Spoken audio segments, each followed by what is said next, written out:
Restaurant Unstoppable, inspire, empower, and transform the industry.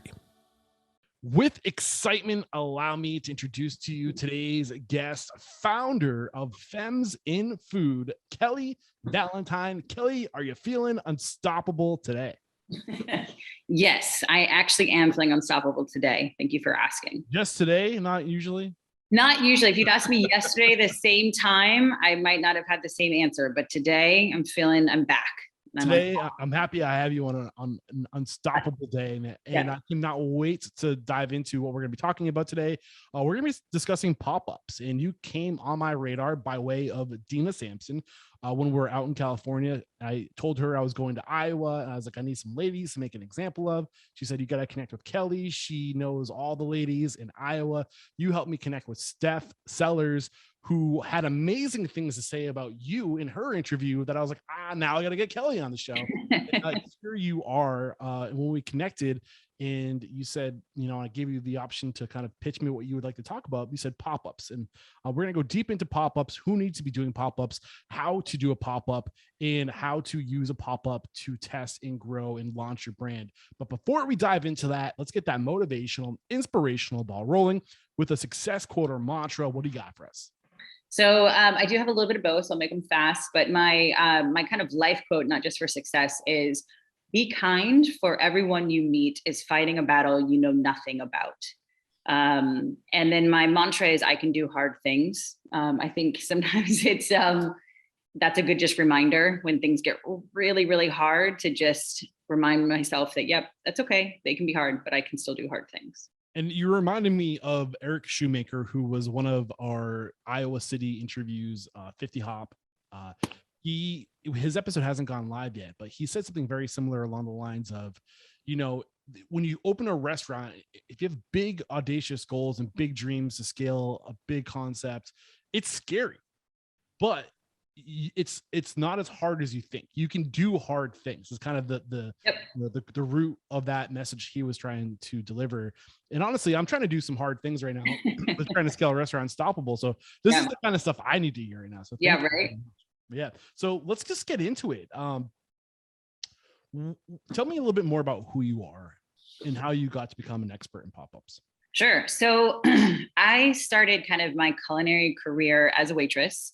And so I kind of cut my teeth in that corner, but I was very lucky, and I always was around extremely talented chefs and teams.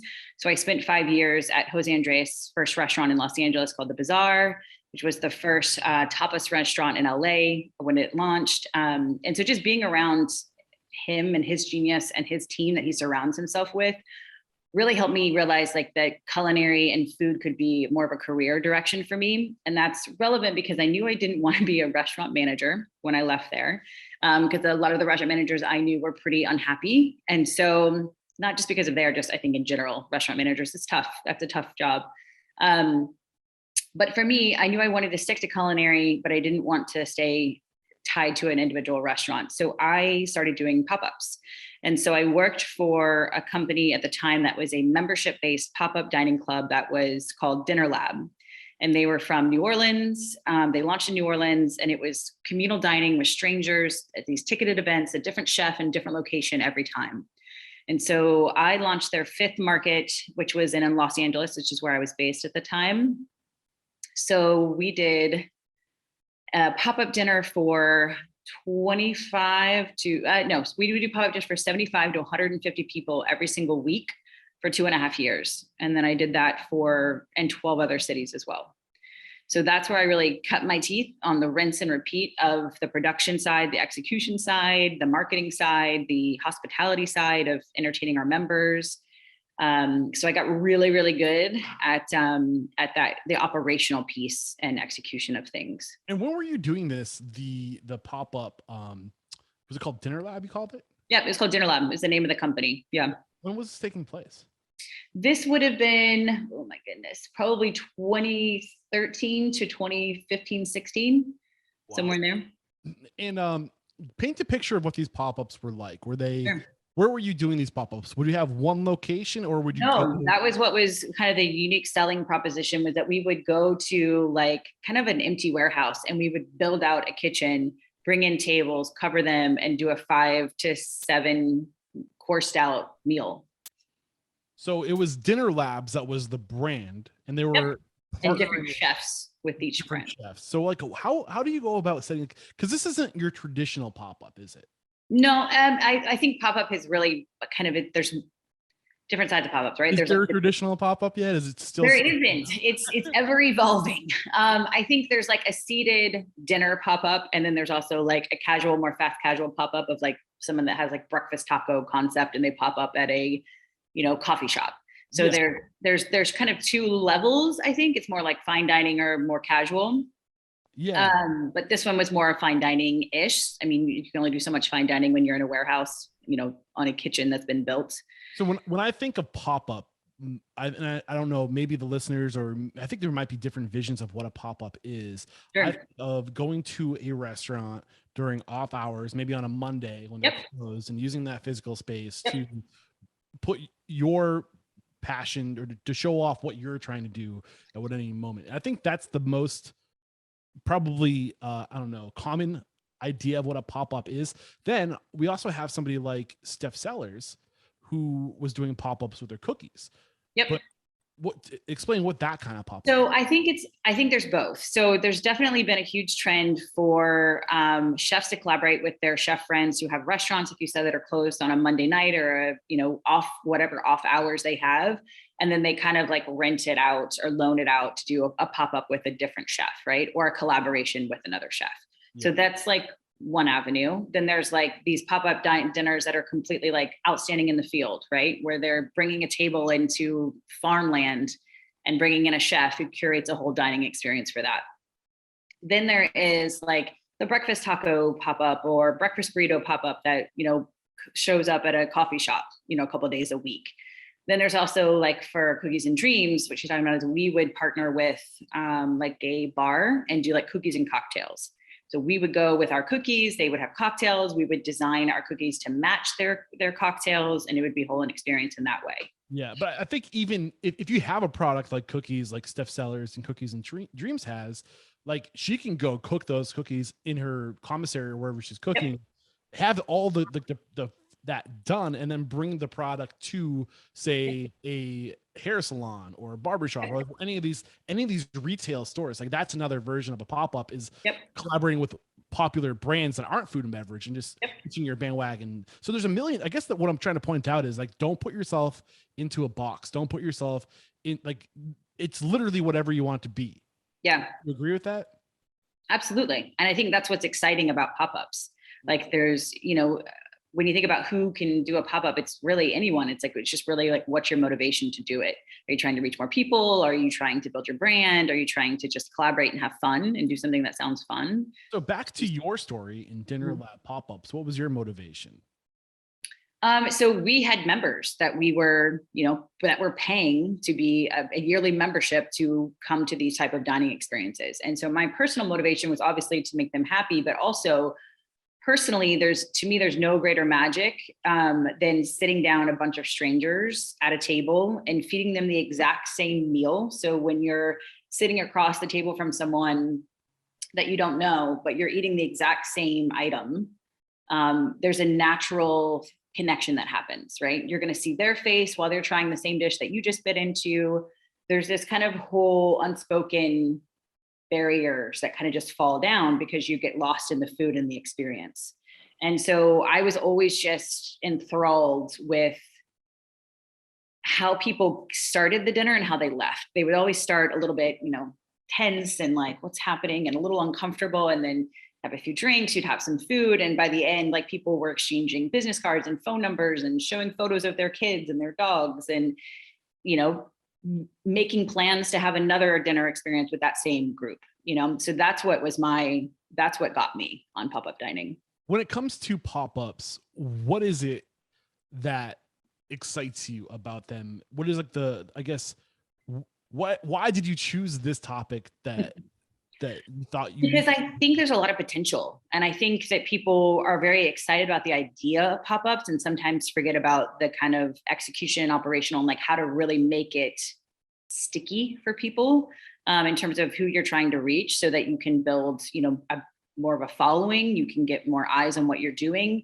It's a really great way to test out new menu items, new ideas, new concepts.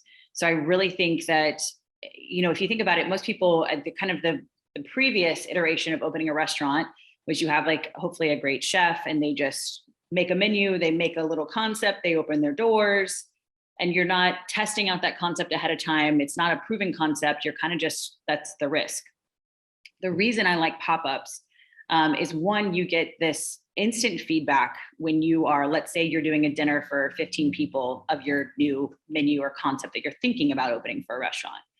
Well, generally in that scenario, as a chef, you can come in, put all these things together and you have all these ideas figured out. But when you see people, you can sit there and watch people in an intimate setting eat your food and taste it. You can see the plates that come back to the dish pit. What are they leaving on the table? What are they leaving on the plate? What are they pushing aside? What are they eating around? Like you don't get that type of like focus group study on what you're doing in such a focused way without doing something like this. Yeah. The thing that excites me the most about pop-ups is how inexpensive that too. Yeah. It's low risk. Yeah. Low risk, low overhead. All it really takes is a network of people that want to see you become successful. Yeah. If you have a network, if you've been somebody who's been in the industry for 10 years, working, like developing a good reputation for yourself and just going to network events and meeting people, this is, in my opinion, the best way for anybody to start. Yep. And I think a lot of people think food trucks or for some reason are the best way to get into it. You and I have talked about this a bit. Yeah, we talked a little about this and why we think we're going to get into all the details of who should be doing pop-ups and how to do pop-ups.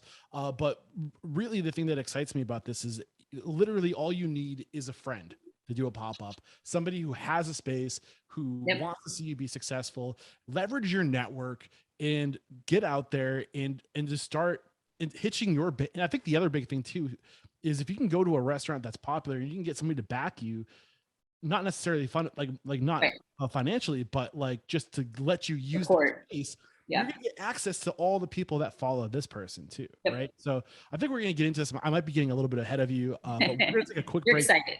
We're gonna take a quick break to thank our sponsors, and we'll be right back to kind of dive into who needs to be doing pop-ups. We are back, and let's just get right into it. Who, in your opinion, needs to be doing pop-ups? So I would say anybody that, especially, in a post, or I said still kind of slightly post-pandemic era, where everyone I think is a little trepidatious about opening a new brick and mortar or investing in that, or even a food truck. I think it's, so anyone that's considering a new concept, say they have like, I've got this amazing breakfast burrito. I've been stuck on breakfast today, breakfast burrito concept, or I have this great French toast concept that I want to, that I think it's just going to go gangbusters. And it's like, great. Well, why don't you start with a pop-up? Like you said, it's the low risk avenue to go, rather than being like, all right, I'm going all in, I'm getting a food truck, I'm going to lease this space and just see what happens. And it's like, no, let's build a following. And so that way, when you do, hopefully, if everything does go as gangbusters as you think it's going to, then when you finally open your brick and mortar doors, you already have an established network of people that know and love and will support your brand because they've been trying it for months or for a year.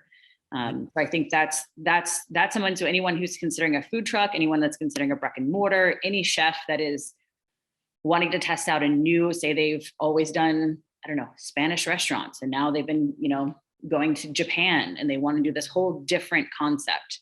And like, well, that's a little bit 360 degree. Let's like test it out, like start doing some small dinners. So what happens before doing the pop-up? What things should be in place before I even start the process of approaching people to do a pop-up? One, you got to have an idea of what your menu or what you're serving. So if you don't have that like key item, there's a group of, I think it was brioche, like French toast was one, or brick. It's called brick. I think it's BRIQUE.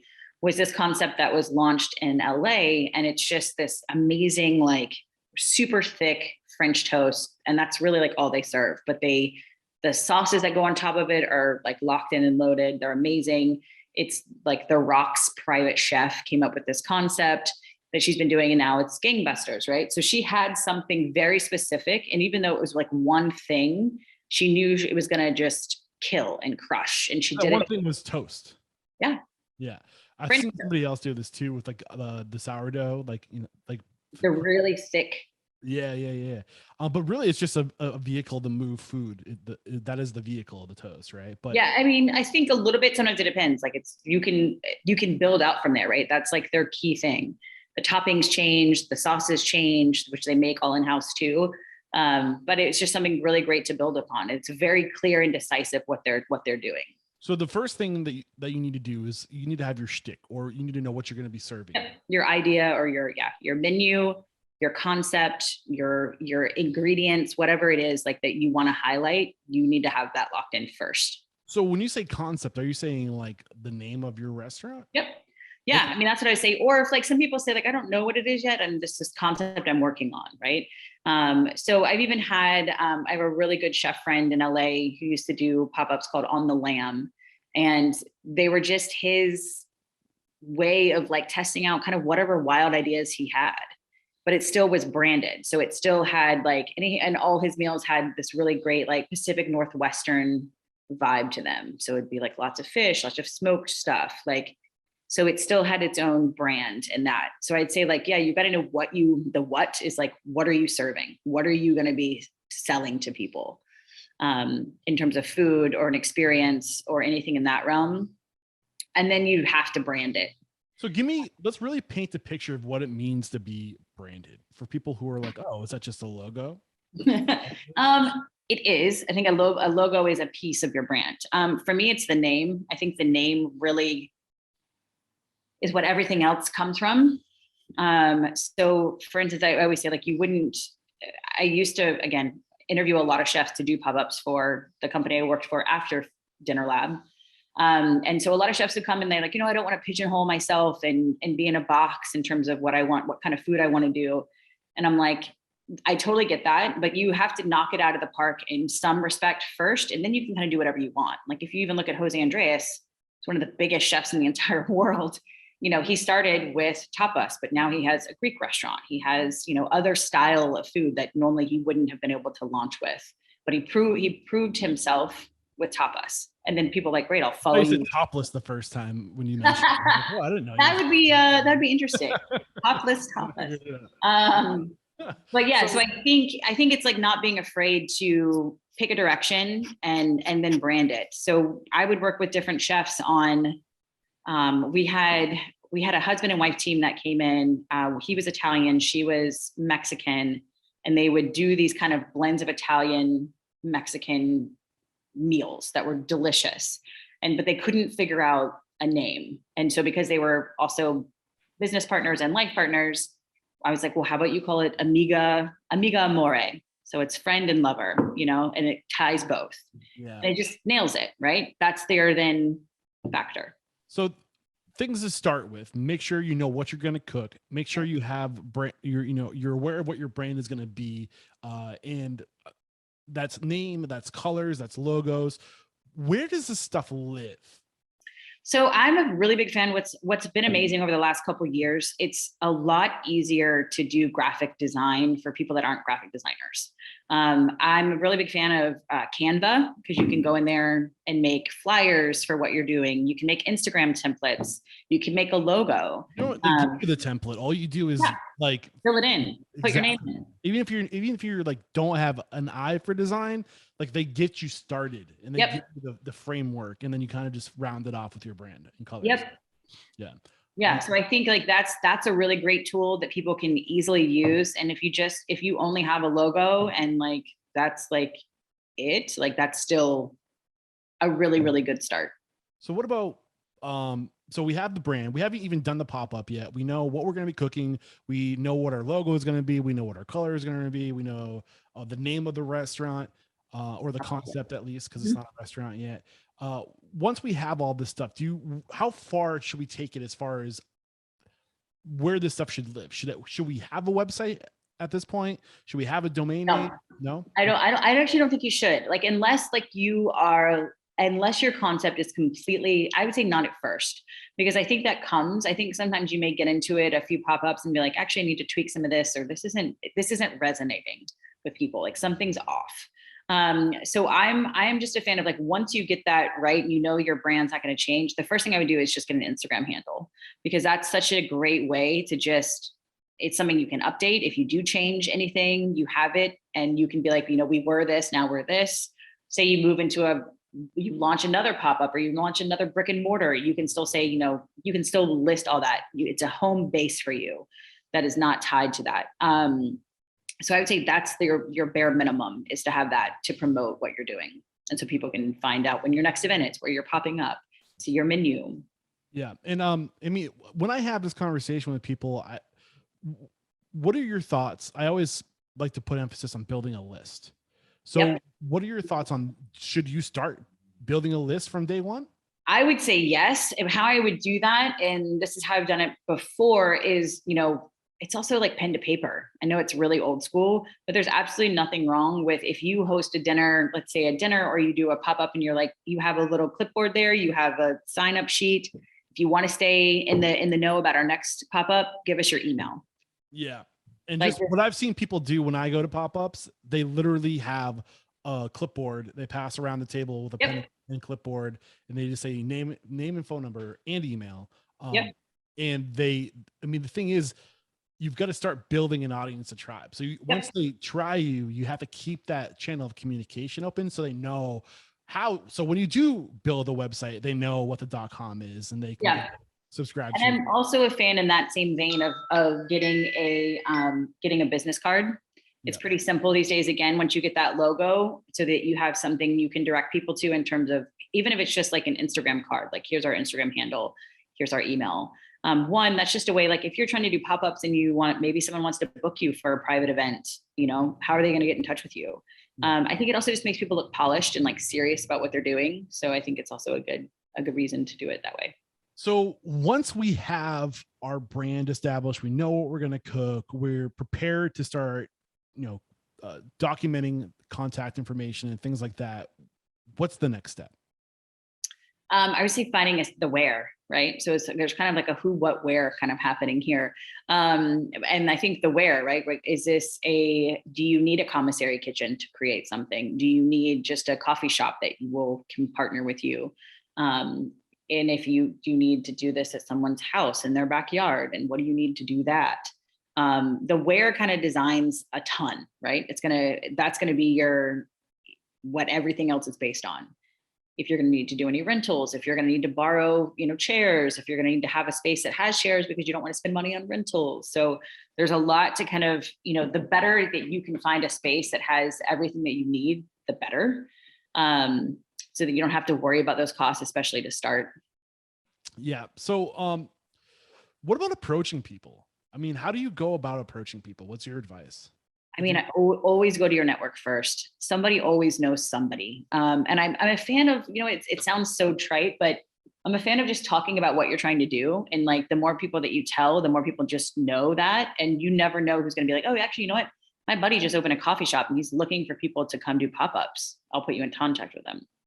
I think just kind of putting the word out that you're looking for something like that, you'd be surprised at who in your network could be like, oh, or they'll just be like, hey, there's a new coffee shop, or there's a new restaurant that I saw that they're closed 2 days a week. I mean, you should just reach out to them. If you don't already have an established network, most of the chefs or food people I know, like, have some sort of established base that they can go to.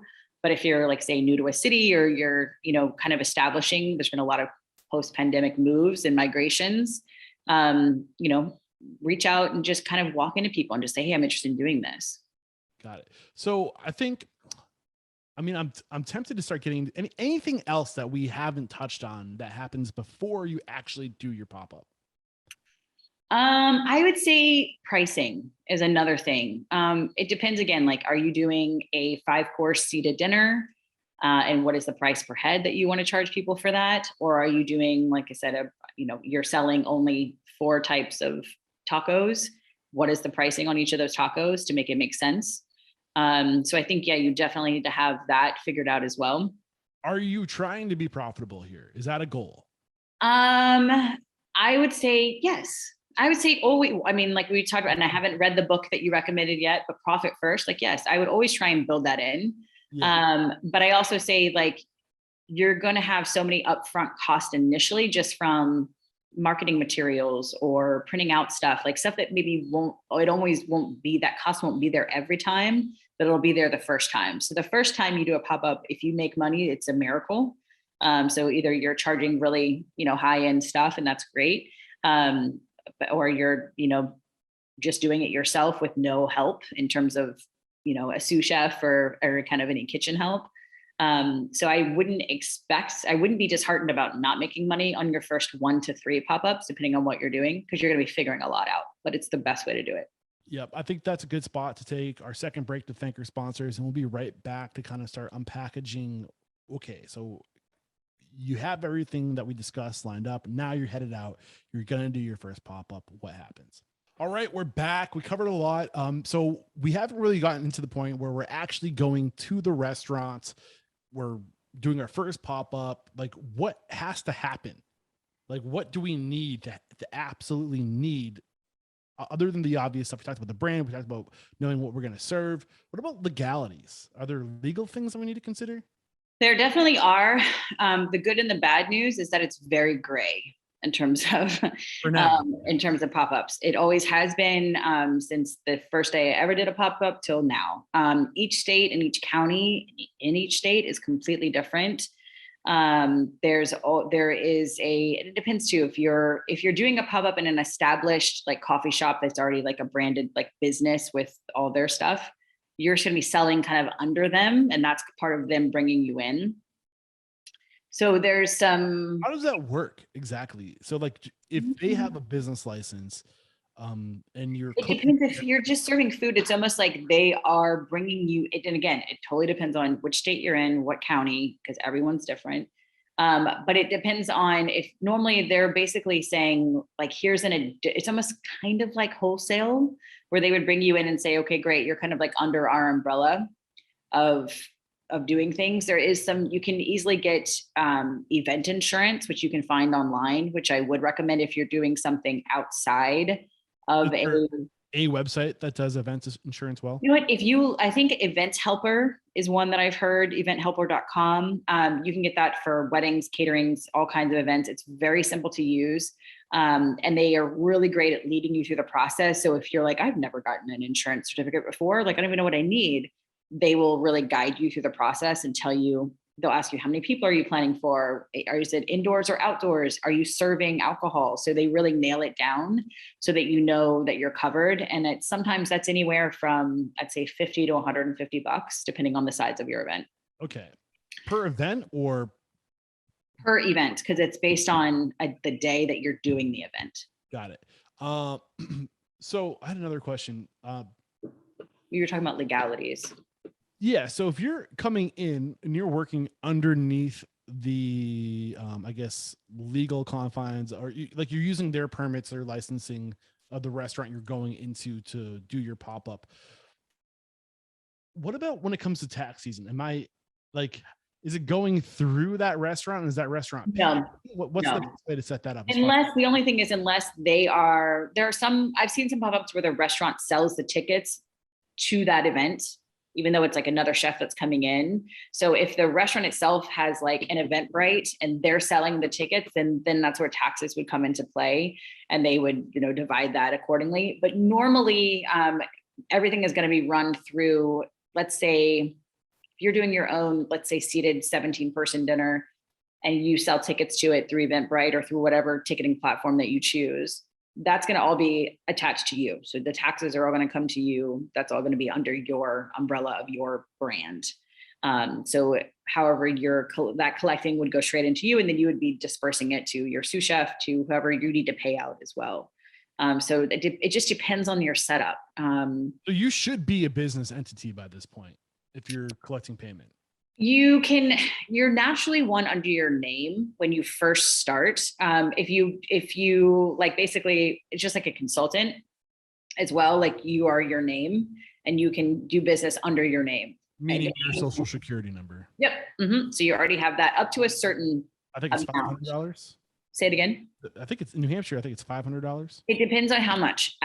That's on the low side. I've seen it up to even like $3,000 to $5,000. Okay. So I think sometimes you don't really have to really get LLC to incorporate it until you're into like the $40,000-$50,000. So it depends.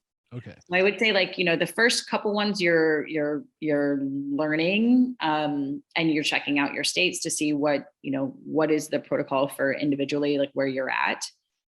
But it's, again, it's such a gray area in terms of like health department and, where you're, what you're doing in terms of that stuff is still very gray. So as far as Eventbrite goes, is that what you would recommend, going to eventbrite.com? Not necessarily. There's so many sites that have kind of come into the space to compete with them. I mean, there's even like Talk would do pop-up dinners and stuff like that. It's another ticketed platform. I love Talk. I've had them. Yeah, and I love Talk too, because they're restaurant people that started that. We've talked about that too. So I think it depends. I think Eventbrite's an easy platform. It's very user-friendly to use, but I'd also say it depends on, again, like who are you trying to reach? If you have no following whatsoever and you just need to reach who and whoever, Eventbrite is a great route to go because they will do the marketing for you. They will target people that are like, hey, I'm looking for a dining experience in New Hampshire, and they will serve people your stuff without you doing anything. Where Talk is going to be a very focused user that's looking for culinary experiences at a certain, caliber. They're not looking for newbies that are just starting out necessarily.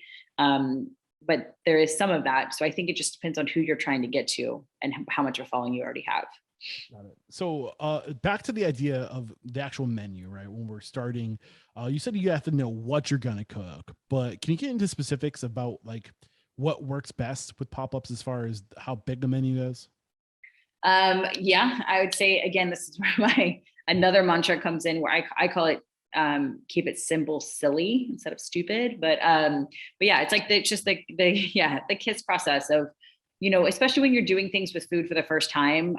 Nobody needs, a Cheesecake Factory menu. Like you need it to be very streamlined and very locked in. And I feel like, again, that's going to allow you to get feedback, iterate, make small improvements, and be very focused on what you're doing and what you're presenting to people.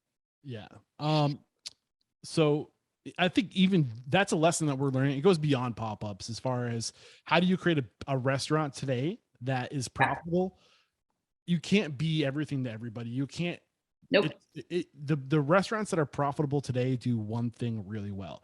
And I know there's a lot of people that like push back on that, and they say, do we really want to become the sea of fast casual small menus? Yep. I'm like, I mean, if you want to make money and not be a slave to your business, I feel like that's the way to go, because you can create systems around that. Yep. So you can start it from where I'm going with this is you can start it from day one being simple, stupid, and keep it that way. Yeah.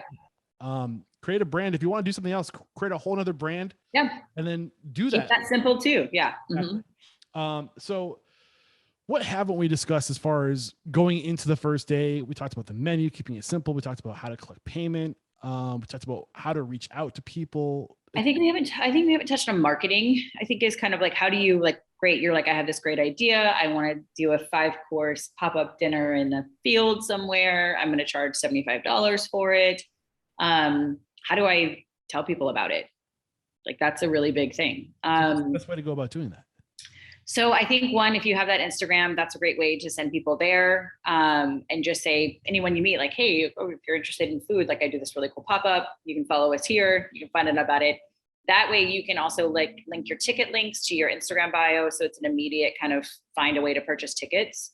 I do think, and I've had good luck with, as much as I'm not really a Facebook fan in general, it depends on where you're located in the world. But I'll say, like, for in the Midwest, Facebook is still very much used. And so a Facebook event page for what you're doing that has a good photo, a great menu, and the link to buy too is, I think, actually a good way to go, because then people can share it, and people that may not even be able to go but want their friends to know can invite people to it. So it can kind of, have a snowball effect that could work really well. I also think just submitting it, there's a lot of event lists that you can do depending on where you're at. Like, let's say, I'm just like in Chicago is like my nearest biggest city. And I know they have like all these like local publications that have like event calendars, or like what's happening around town. you can easily submit that as long as you have a link to where they can buy tickets. You have the date, the time, all the information. You can submit that and they will auto populate that onto their stuff. So when people are looking for things, that's a really simple, easy way to do it. And just word of mouth, just asking your people to, share it. Like, hey, if you know anyone that's into pop-up dining or wants to do a cool experience, can you let them know about this? I think this is where, having that network, if you're somebody who's been in the industry and going to people who have brands that are already established and saying, hey, use your following to say, hey, in our space, we were going to be hosting this person on this time. And I think that's anyone will share that in an Instagram story, right? Like, here's a repost from this pop-up that I've been wanting to go to, go check them out. That's huge.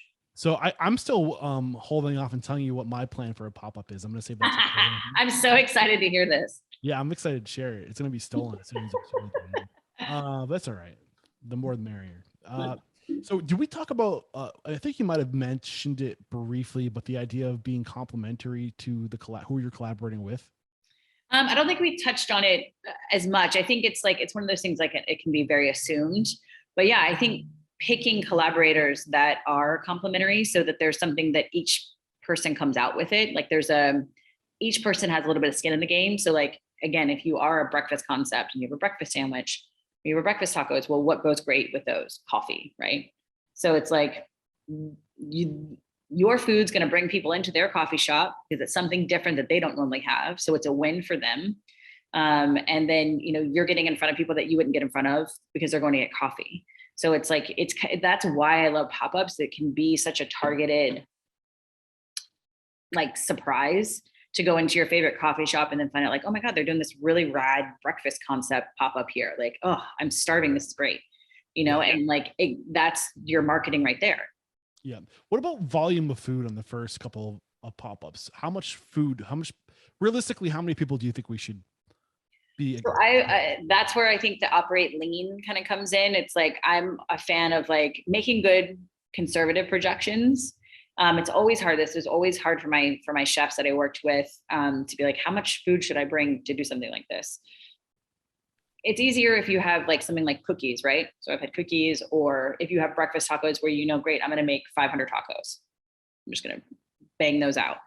I'd say to just operate lean, because I'd also say it's always better to sell out than to kind of just waste product.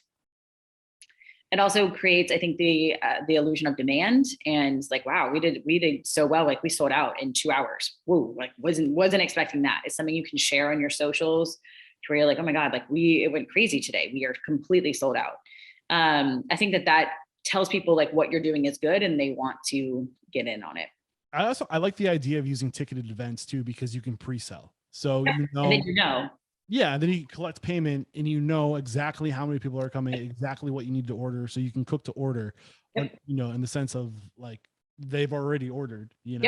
And then maybe bring a couple extra, because you always want to pad just a little bit for people always that buy or something, but keep track of how much extra you're giving away, so the people who paid aren't going to get. Well, and also that's actually another good, it reminds me of another good point too, is like, if you are doing a ticketed seated dinner, save in your budget like 4 spots for free people that maybe, have a good following, or, someone that is going to like really be a promoter. Yeah. And say like, hey, like, I'd love to have you come to my pop-up on me, check this out, share about it. It's a great marketing tool as well.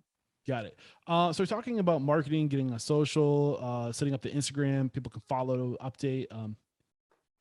But anything about that first day that we haven't talked about as far as best practices, things that people just don't consider they might need during a pop-up? No, I would say the only thing I would say is like, most chefs I know that are worth, their weight, or people that are in the culinary world, are pretty organized when it comes to their food. But it does just remind me of like mise en place, right? You got to have everything ready, all your stuff prepped, all your stuff in your canisters and your things. Just be as prepared as possible, because there's always things that are going to go wrong. You want to have just backups on backups. I feel like that's just a good way to prep. It's always, I'd rather you have way too many things that first 1 to 3 pop-ups that you don't actually need, but that you have just in case you need them. I've had chefs bring backup, burners when they've been in places, just so in case something happens, they're prepared. I love it. And what about scaling a pop-up? Yeah. Like, I think that's kind of a weird concept. Like, how do you scale something that's meant to be the first step? But Yeah. What does that look like to you? How does scaling a pop-up look? Is it just maybe correcting for more volume as you get more popular? I would think so. I think it depends. Again, if you're doing like a fast casual pop-up where you're making breakfast sandwiches or tacos or cookies versus like a seated dinner, I think scaling that would look like, hey, we did really good we've done 10 pop-ups now. We are selling out our seating that we do every time at 7 p.m. for 24 people. What if we add a second seating? What does that look like?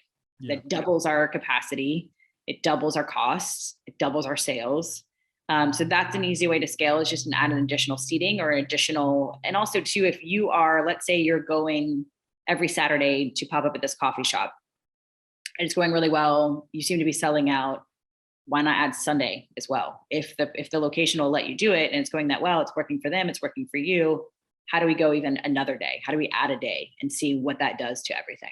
So scaling looks like doing it more where you're having success. Yep. Right. That's what I would say. Yeah.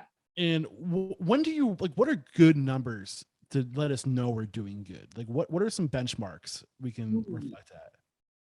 That's tough. I mean, obviously that you're coming out, in the green, not in the red, in terms of, monies when you're, reconciling everything. But beyond that, I would say like, are you building a following? Are your Instagram numbers going up? Is your email list going up? Are you hearing amazing feedback when people are right there and saying like, hey, we came here 2 weeks ago. We've been dreaming about it ever since. Recognizing familiar faces. Are you having repeat customers? That's that to me is kind of like, you obviously want to be profitable, but those things are key indicators that it's more than that. And, that's when you and I think that's kind of a good kind of thing to think about, is like, how do you know when your pop-up, you kind of like outgrown your pop-up and like you need to have a brick and mortar. And I think like those things where you're just getting incredible praise and feedback from people are asking to book you for private events. Yeah. They're asking if you can cater their business lunch or, come to their office and do this. I think those are all key indicators. When I think of scaling for a pop-up, my mind goes to digital scaling, because again, we're using the pop-up to test a concept and to build our brand. And I think people forget that you can build a brand today for like next to nothing, for maybe for $500. And that's a good budget to build a brand by today's means. Yeah. You can get a really good looking logo, color, website, all these things. And I like, so you're saying, got it. How do you it's almost like brand scaling instead of like digital scale. Yeah, for sure. I think that that's worth investing. And maybe that's your second step, right? So like, if you're getting all this amazing feedback, you're adding additional days and those are still going gangbusters, then I would always reinvest in your business first. It's very tempting to be like, oh, just start, hoarding some money. But I think if you're doing that well and you're happy and you want to keep going and you really want to invest in it, put that money back into, that's where I'd say, build a website, give people a home where they can find you, start adding additional services like, hey, we'll take this show on the road for you. Do you want us to come to and also I think what people in the culinary world forget, there are so many brands out there that want cool concepts that they can shoot for something or have their employees experience.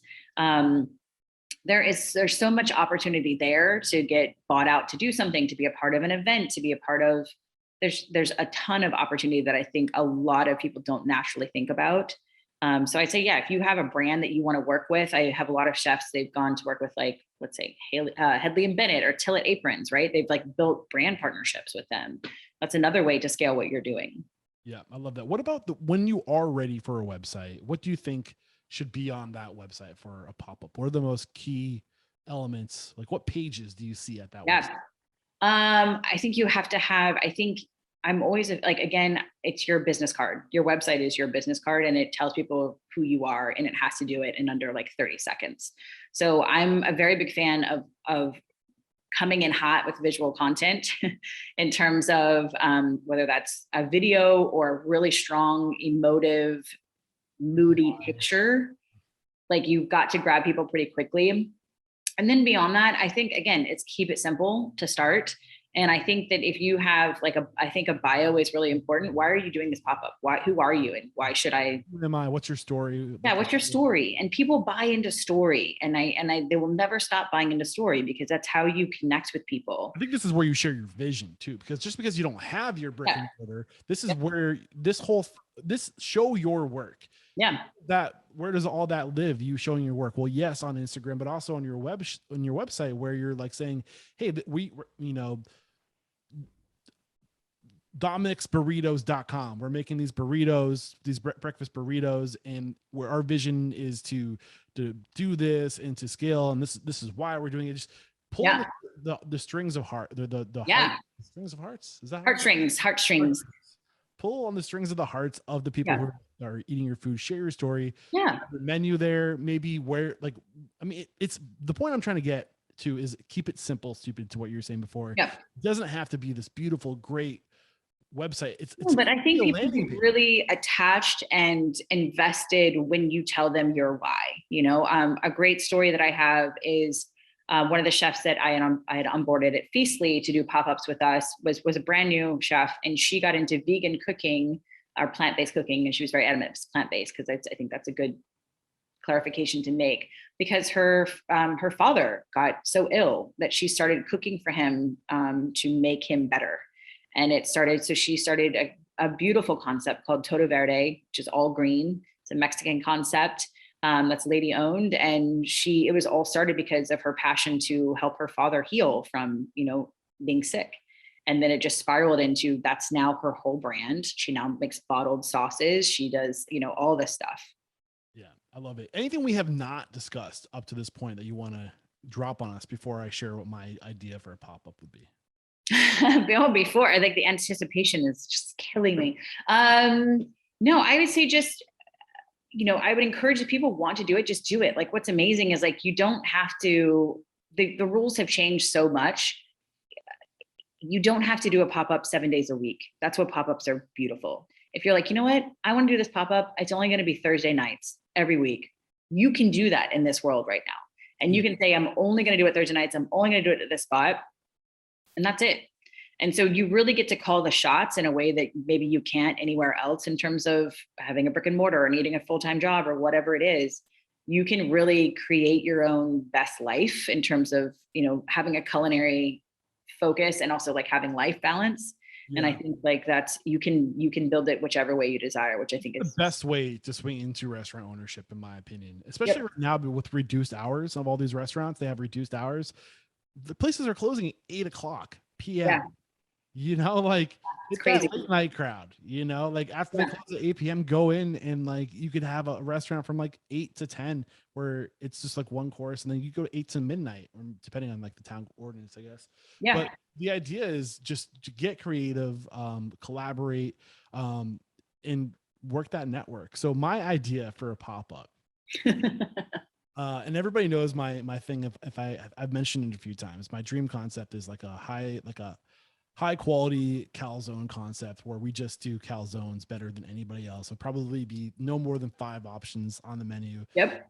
Like your staples and like a rotating one just to keep it fun and keep it fresh, or like a weekly calzone or something like that. But my idea to start that would be to literally start with just dough and maybe one type of calzone that I'm creating. That's going to be like a basic, like super basic, simple, like a cheesesteak calzone or like a chicken finger calzone. Yeah. Do a collaboration with the restaurant that I'm popping up at, where I put something from their menu on my calzone. Yeah. That's amazing. And it's easy, but it's also easy and it's fun, right? Exactly. You could do that. You could do collaborations with chefs anywhere for that matter. I feel like it would be such an easy pop-up. All you really need to do is have an oven, a mobile oven, and the dough ready. And if you're putting anything into that, then whatever you need to bring to put into it, but you can even prep that in advance too, and just close the calzone and put it in the oven to order. But I think the fun thing about that idea would be that it's not about you. It's also about the restaurant you're collaborating with, you're popping up with. Like what's your staple? and how good would that be in a calzone? Like you could Yeah. with like a And Chinese. there's just, to me, there's so much you can do with bread and cheese. Like there's like it's the sky is the limit, and it's delicious no matter kind of what you do. What's your advice if I wanted to do that? That's what's your advice for me? What's your critical advice or critique for that? First thing I'd say, like, what are we naming it? That would be my first question. Like, what's the name of this? And I could see a very cool, like, cheeky name I think would work really great for this. Like, I don't know what that is yet, but I definitely think there's like, I don't know. I feel like I could really go deep on this and do like I would design the whole thing, but that's just where my brain goes. But I'd say, yeah, I would tell you to keep it simple. Great. Pick 5. What are your 5 most crazy calzone concoctions that you want to make? And I also think I like to kind of break people's mind open with, calzones are traditionally Italian. They're generally, you see this in them, you always see this. Well, what does like a Japanese calzone look like? Exactly. It's not far off from like the toast idea where you're just a vehicle to move food. Yeah. And like, that's why tacos are always great when you can combine different flavors, when you can, again, I hate to call it, what did they call it? Like when you mash up flavors, and there was always this word that I was always like, oh, don't use that. Fusion.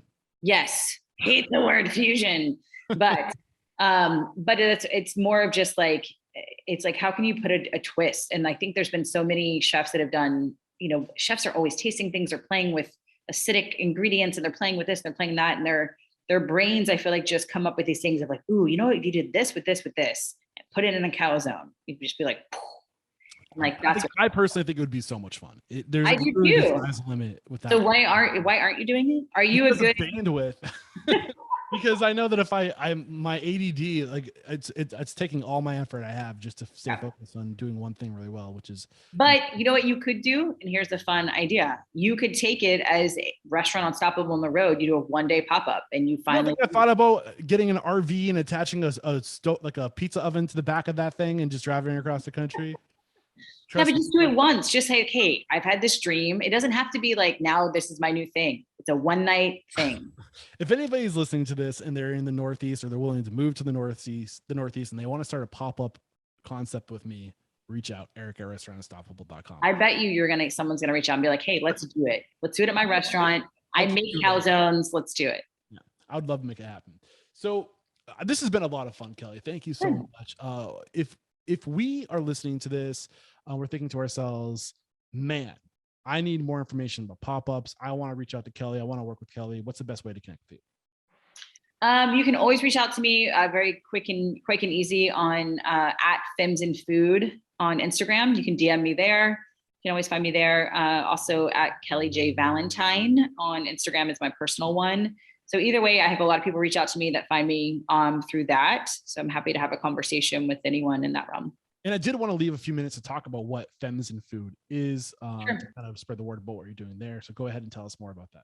Yeah, sure. So Femmes in Food was a community I started back in 2019, before the world completely changed. And the goal was to promote and connect ladies in the culinary space, from lady farmers to lady chefs to lady restaurant owners to ladies in food PR, any of those people. And just really know something you're really interested in too, right? Say that again. Consumer product goods. Yeah. So I expanded it to consumer product goods, CPG arena, because I came across so many chefs like Jocelyn Ramirez and Toto Verde that I mentioned, who started, bottling her own salsas. And I find a lot of chefs have an interest in that. And it's the wild, wild west when they get into it. So yeah, it's just a community where I was doing in-person events where we'd always do a lady-owned restaurant. We'd bring in lady-owned spirits. We'd, network and connect. And then now I'm also doing a lot of curation. So a lot of people reach out to me, a lot of brands reach out to me and say, hey, we love what you're doing about championing female lady-owned food and beverage brands. We want to do a dinner where all the spirits are lady owned and all of the snack brands that are in our gift bags are lady owned. So I will do a lot of curation on those items as well. Beautiful. And where do we go to learn more about that or to collaborate with you on that? Again, the Instagram at Femmes in Food. And then also I do have a website, which is just femmesinfood.com. So you can find me there. Probably you'll hear back a little bit sooner if you go to Instagram and DM me. And who is one femme in food that you think I need to make an example of? A restaurateur, a lady restaurateur who's doing it right, who's just having great success. You already called out Steph Sellers. We already got her on the show. Yep, we did. We did. I would say Go nationwide. What'd you say? I said go nationwide. Anybody that comes. Yeah, so I'm currently in Iowa, but I split time between LA, and so I have a lot of LA contacts. And so I would say, you know, someone that I think I just worked with again recently. So hard to name just one. So name multiple. Don't. Okay. So I just think there's some really fantastic women doing pop-ups and stuff in LA right now. And I would say Kat Turner, she does pop-ups on the side, but she's a chef owner of Highly Likely Cafe in West Adams in LA. She's fantastic. Her food will blow your mind. She's also part of this community of pop-up queens is what I call them right now. Rebecca King, who has the Bad Jew. She's amazing. She's a Jewish gal who makes pork. So she's the Bad Jew, and she smokes a very lean beef ribeye, that I've had recently that was divine. There's also Lupa Cota is a pizza pop-up concept. So when you talk about getting that oven and going on the road, that's what she does. And it's amazing. Lupa Cota, Lupacotta. Those three gals, I'm always watching what they're doing. And if they told me to go to any other pop-ups, I would be there in a heartbeat. So that's Steph, Rebecca, and Lupa? Nope, it was Kat Turner. Oh, Stephanie I'd mentioned previously. Oh, that's right. So Kat Turner, Rebecca, and Rebecca Lupa King, who's the Bad Jew, and then Lupa Cota, which is Lupacotta. I'm blanking on. Look out, ladies! I'm coming after you. I'd love to get you on the show. And I guess that's it for today. All I have to say is, Kelly, thank you so much. There is no questioning. You are unstoppable. Thank you. Cheers.